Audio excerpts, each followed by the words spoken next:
একটা ছোট গ্রামে থাকত এক গরিব কৃষক দিনমজুর। তার নাম ছিল রহিম। রহিম খুব গরিব ছিল, কিন্তু সে ছিল খুব ভালো মানুষ।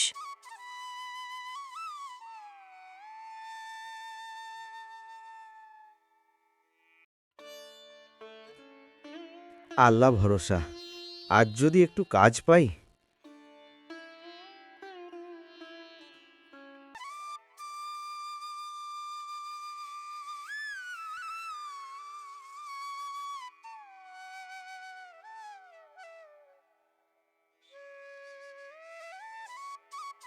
রহিম সারা দিন মাঠে কাজ করত, রোদে পুড়ে যেত।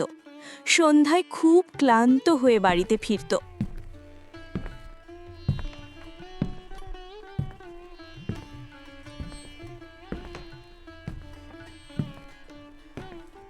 আজ কাজ পেয়েছিলে নিহালের বাবা?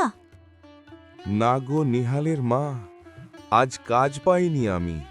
আব্বা, আজ আমরা ভাত খাবো।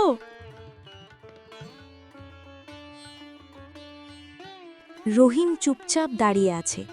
সে কিছু বলছে না, ধীরে ধীরে আকাশের দিকে তাকাচ্ছে। হে আল্লাহ, আমার স্ত্রীর সন্তানের মুখে হাসি ফুটাতে পারবো না আমি। একদিন পর রহিমের বাসার সামনে দিয়ে খুব সকালে হেঁটে যাচ্ছিল এক সাধু। হঠাৎ তার অনেক জল পিপাসা পায়।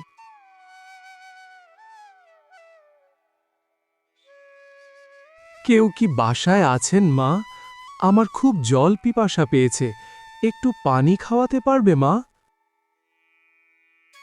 দেখ তো নিহালের মা, বাসার বাইরে কে এসেছে, মনে হয় ডাকছে তোমায়। নিহালের মা বাসার বাইরে গেলেন, গিয়ে দেখলেন এক সাধু ডাকছে। সাধুর কাছে গিয়ে দাঁড়ালেন নিহালের মা। তার চোখে কৌতূহল ও কিছুটা চিন্তা। আমার খুব জল পিপাসা পেয়েছে, জল খাওয়াতে পারবে মা? একটু অপেক্ষা করুন সাধু বাবা, আমি আপনার জন্য জল নিয়ে আসতেছি। নিহালের মা ঘরের ভিতরে গেলেন জল নিয়ে আসার জন্য।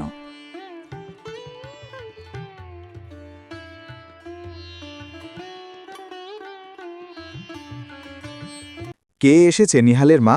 বাড়ির বাহিরে বলো তো, আবার হাতে জল নিয়ে যাচ্ছ? নিহালের মা কিছুই বললেন না, চুপচাপ ঘর থেকে বের হয়ে হাতে জল নিয়ে বাইরে চলে গেলেন। নিহালের মা ধীরে ধীরে সাধুর কাছে জল নিয়ে আসলো। ধীরে ধীরে এসে সাধুকে জল দিলেন। সাধু জল হাতে নিয়ে জল পান করলেন। সাধু লক্ষ্য করলেন যে নিহালের মা খুব চিন্তিত। তার মুখে দুশ্চিন্তার ছাপ স্পষ্ট। তারপর সাধু তাকে বললেন, মা, তুমি কি এমন বিষয় নিয়ে চিন্তা করতেছ? কি হয়েছে তোমার? খুলে বলো, আমি যদি তোমায় একটু সাহায্য করতে পারি। কি আর বলবো আমার দুঃখের কথা। আমার স্বামীর নুন আনতে পান্তা ফুরায়। আজকে আমার স্বামী, সন্তান ও আমি 2 দিন ধরে কিছুই খেতে পারিনি, শুধু পানি খেয়ে বেঁচে আছি।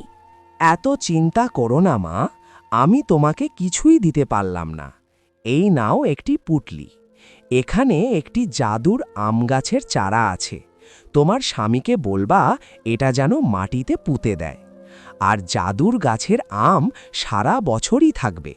তোমরা যদি লোভ করো তো এই গাছ চিরতরের জন্যে মরে যাবে। এটা কেন আমাকে দিতেছেন সাধু বাবা? এটা তো আমি চাই নাই। সাধু বাবা কিছু না বলে চলে গেলেন। এদিকে নিহালের মা ঘরের ভেতরে চলে গেলেন।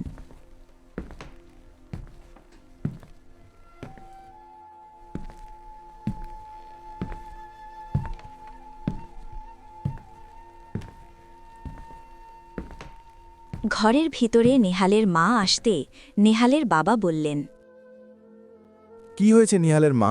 বাইরে আবার কে এসেছিল? আমি দেখলাম তুমি হাতে করে জল নিয়ে গেলে। কি হয়েছে, খুলে বলো তো। আর বলো না, বাইরে এক সাধু বাবা এসেছিল। তার অনেক জল পিপাসা পেয়েছিল, তাই সে বাসার বাইরে থেকে ডাকছিল। আমি তাকে জল নিয়ে গিয়ে দিলাম। এরপর জানো, তিনি আমাকে একটি জাদুর আম গাছের চারা দিলেন আর বললেন এই চারা যেন মাটিতে পুঁতে দিই, তাহলে এই আম গাছে সারা বছর আম ধরবে। তাই নাকি নিহালের মা? তুমি তাকে জল খাওয়ালে আর সে তোমাকে একটা জাদুর আম গাছের বীজ দিল? আমি এটা বিশ্বাস করি না। তুমি তো বিশ্বাস করতেছো না? এই যে দেখো, পুটলির ভিতরে আছে জাদুর আম গাছের বীজ। নিহালের মার কথা শুনে অবাক হয়ে গেলেন নিহালের বাবা।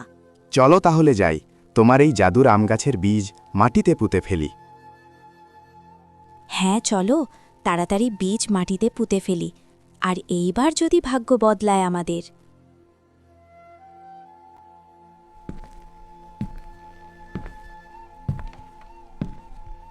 নিহালের মা এবং বাবা ঘরের বাইরে গেলেন। তারা একে অপরের সাথে কথা বলতে লাগলেন। জাদুর আম গাছের বীজ কোন জায়গায় মাটিতে পুঁতবেন সেটাই নিয়ে তারা আলোচনা করতে লাগলেন।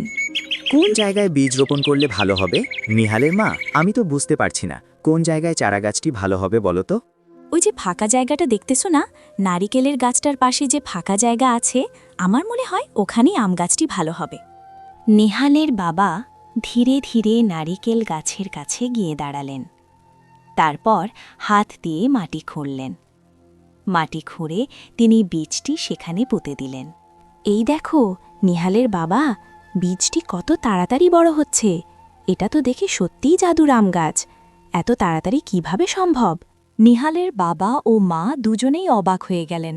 জাদুর বীজটি খুব দ্রুত বড় হয়ে এক বিশাল আম গাছে পরিণত হল।